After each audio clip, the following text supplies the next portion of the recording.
Assalamualaikum brothers and sisters, it's me again, oyao Theresa, and welcome back to my YouTube channel. In today's video, I'm gonna be reacting on a very interesting video. So most of the time, I've been asking myself, why Muslim girls need to wear hijab? And why Muslim men keep beard? So this is really interesting, guys. So I've been asking it lots of time why they need to do that. So guys, I hope you will enjoy this video for today. So without any further ado, let's start watching. When you see the hijab at the Women's March and all that, and knowing what you came from, it must absolutely enrage you. Oh, it's very sad. It saddens me because when I see what the American public is trying to sell our daughters and our future generations as acceptable without recognizing the ramification of it.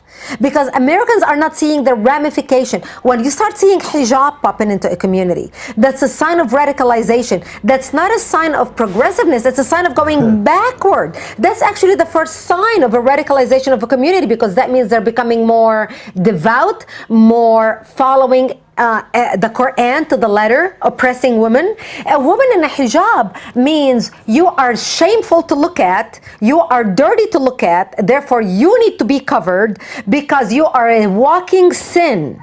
So if I am tempted to look at you or to rape you, you made me rape you because you made me see your ankle because it flashed a little bit under the hijab, and therefore you deserve to be raped, or you deserve to be beaten, or you deserve to be abused. What message are we sending our daughters? Yeah. According to Islam, the God recommended hijab for those women who are modest and pious at heart, so that the people in the society know them as modest and pious.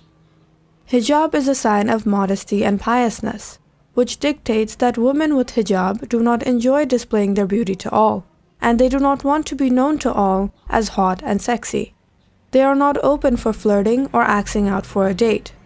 Their beauty, charm, appealingness, etc. are preserved for their selected special one.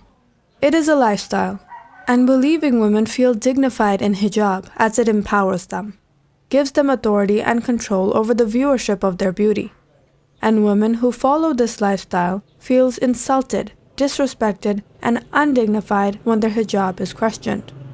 Hijab cannot be imposed on anyone, because if hijab is forced or imposed on anyone, then that hijab will be deceptive and hypocritical, and that person may end up doing things which may bring shame on this holy dress code.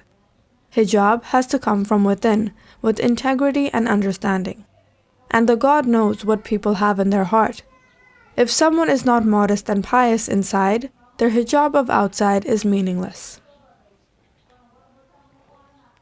You see, one day I was invited to a Christian school to speak, and it was a girls' school. So I went to speak to them, and the first question they told me is, why do you have a beard? Why do you have a beard? So I said, what do you mean? They said, no, these are Talibans. So Allah put it in my mind. This was a pure Christian school. You know, they had idols that they have, little pictures and portraits and so on. I said, you know, to be very honest with you, we follow the prophets. And you know, I don't want to use the Prophet Muhammad's example because you don't believe in him. We are talking now to Christians. But I want to tell you, when I walk in the streets of Harare, Harare is the capital of Zimbabwe, where I come from.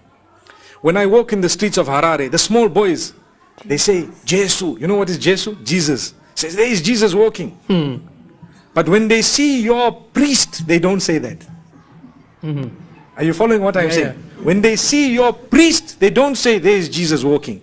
I say, but why? The reason is, we follow Jesus as well. I did not see Jesus without a beard. Anyway, I saw him with robe, and you drew the picture. I don't even believe that that is the proper picture, because we are not allowed to make those pictures. But you drew the picture. According to your picture, I have got a beard. I look closer to him than any one of you. So they were quiet. So one other girl thought she was clever.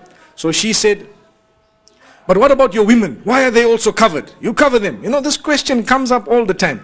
So I said, because we follow the Mother Mary. Finished. Closed. Topic closed. Topic closed. Our women are closer dressed to what Christianity teaches than the Christians themselves.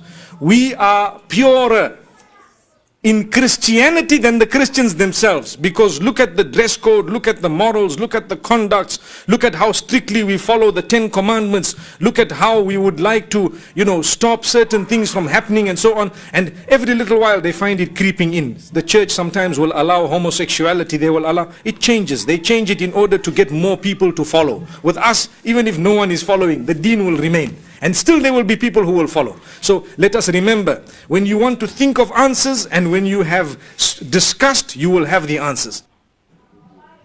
Now, to cover yourself, how can that be oppression? Because today I am covered. If in 50 years from now, they might tell the men that if you don't move with shorts, you are oppressed, then what are we going to do? All of us are going to move in shorts. Allahu Akbar. Can you imagine myself and everyone else here sitting here in shorts, one short only like this? They say, no, if you don't wear shorts, you are oppressed. So the sisters who are seated here, some of them are fully covered, some of them have their faces open.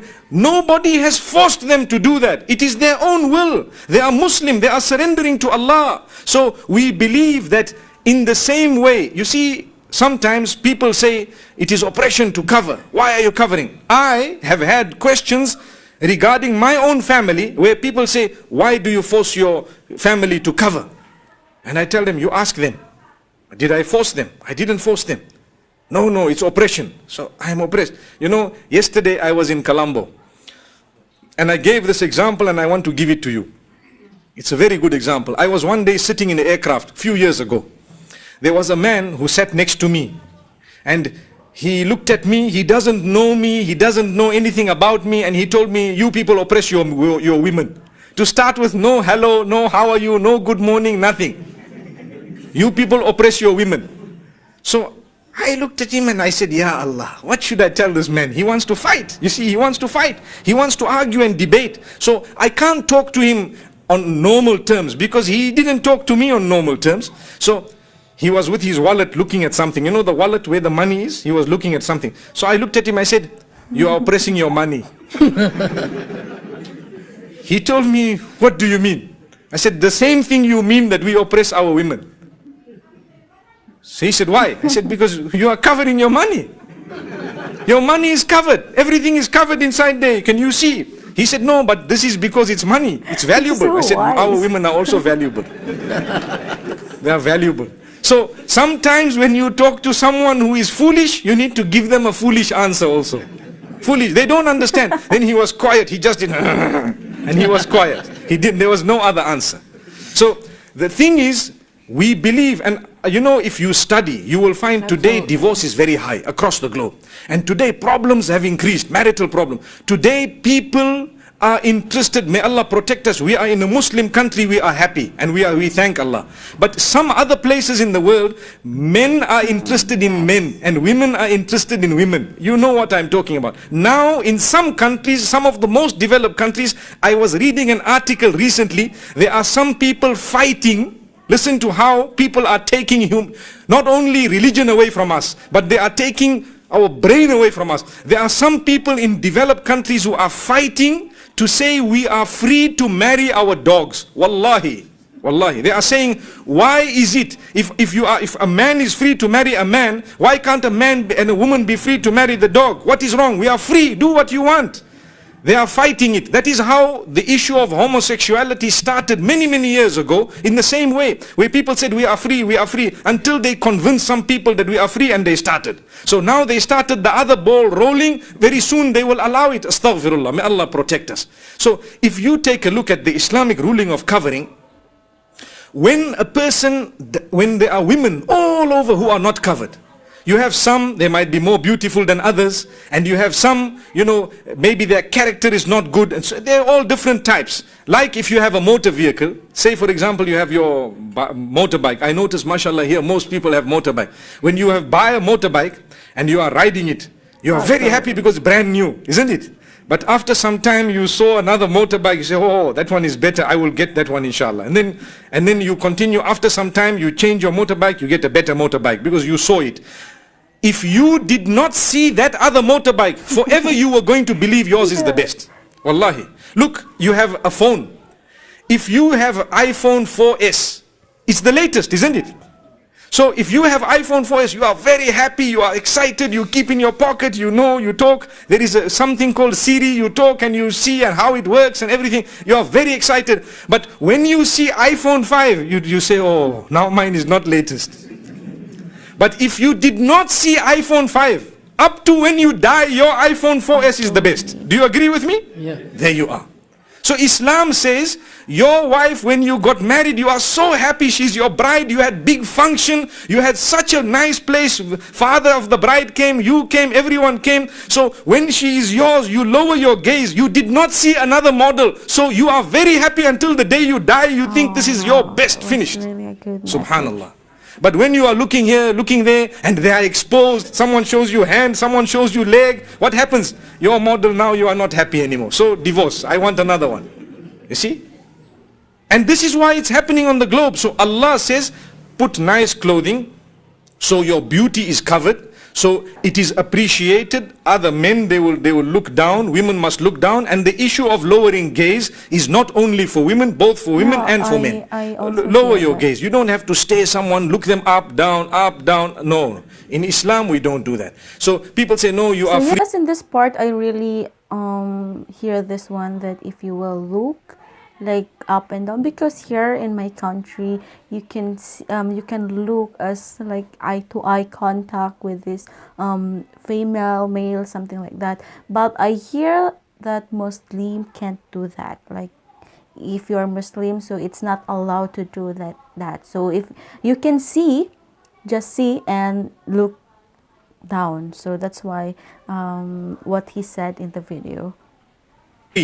Wallahi, now there are laws which in some countries they are saying when you stare at someone, it can be called sexual harassment. So they want to jail you for looking. They want to jail you for looking. Islam from long has told us that be respectful. What is wrong? Now they are telling us, no, Islam is barbaric. How can they say that you are not allowed to look? But themselves they are saying that if you're looking at me too much, you are being very, very, you are being abusive. Sexual abuse. May Allah protect us. So we need to know the issue of dress code. We can answer them with logic, not with religion. Put religion on one side. We talk with logic to say, look, if you have someone, like I said a few days ago also in one of my talks, that you see the hair of a woman, when no woman's hair is showing, when someone gets married, that hair is so valuable, it attracts him, he looks at it, he appreciates it, and so on. But when everyone's hair is open, one uses Head and Shoulders, the other one uses Pantene, the other one uses this, Palmolive, and someone uses different thing. One hair is flying this side, one hair is flying that side. So what you have, you can't appreciate it, because if you see your wife's hair, you say, no man, but that other one I saw was better than this. So you're not happy. So the best solution is just cover yourself. And the best solution is lower your gaze. And this is why we believe firmly you need to work hard to be happy with what you have. Islam teaches us contentment. Be happy with what you have, because wallahi, if you are not happy with what you have, your race will only end when you die. You will keep on running. Someone, for example, they have a nice cell phone, a mobile phone. It's okay. Every time latest one comes, you want it, you want it, you want it, you want. When will it stop? When you die, it stops. You see? If you follow what is latest, but if you have this phone, it is fulfilling your purpose, you need it maybe for email, for SMS, you need it for this, for that, whatever your purpose is, it is fulfilling, stay with it. When you need to change, because it is something material, when you need to change it for some reason, if you can afford it, then you change. Many people, they live beyond their financial means. Why? Because they want to follow what they see in the television. Oh, I need that phone. If there were no adverts today, we would all be very happy, more happy than what we are. Because an advert, what does it do to you? It shows you something which you don't have in such a way that you want it. So sometimes your money you are saving to buy a house, but instead of buying your house, you saw something else, you took some money from there and bought it. But that was not necessary. Why? You saw the advert. Better you didn't see the adverts. Allahu Akbar. So I hope I have explained the issue of the dress code of women from a logical point of view, to say when something is covered, Even from a more logical point of view, it is more respectful. I tell you, if there are two sisters walking down the street, one has a miniskirt and showing the chest and showing her hair, and here is short blouse, and the other one is fully covered. Young boys, who are they going to whistle at? Who are they going to do that to? They will trouble. Hey, they will come, hoot, make noise. With who? This one or that one?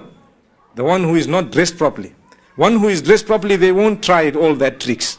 So all the people, they are either my sister, my daughter, my wife, or my mother. Your sister, your daughter, your wife, or your mother, or someone related to you. So in the same way, you don't want someone to play and tamper with your sister, your wife, your mother, and so on. You would not like also to do the same with somebody else's sister or wife or daughter or mother. Very important for us to know. Like I said, there are rules. What you like for yourself, you don't bump into somebody else. I want to do to someone else, but I don't want them to do to my family. How? We ask Allah subhanahu wa ta'ala to grant us protection. This issue of, women wearing jeans and t-shirts and so on, and taking out showing their hair, it only started a few decades ago. Before that, in the whole world, it was not there. The Victorian era in Europe, the women used to wear long dresses. Right now, 1950s. Long dresses to the bottom, never showing their legs, not even showing part of their legs. And they used to wear a big hat like this with a net. The hat used to have a net around it.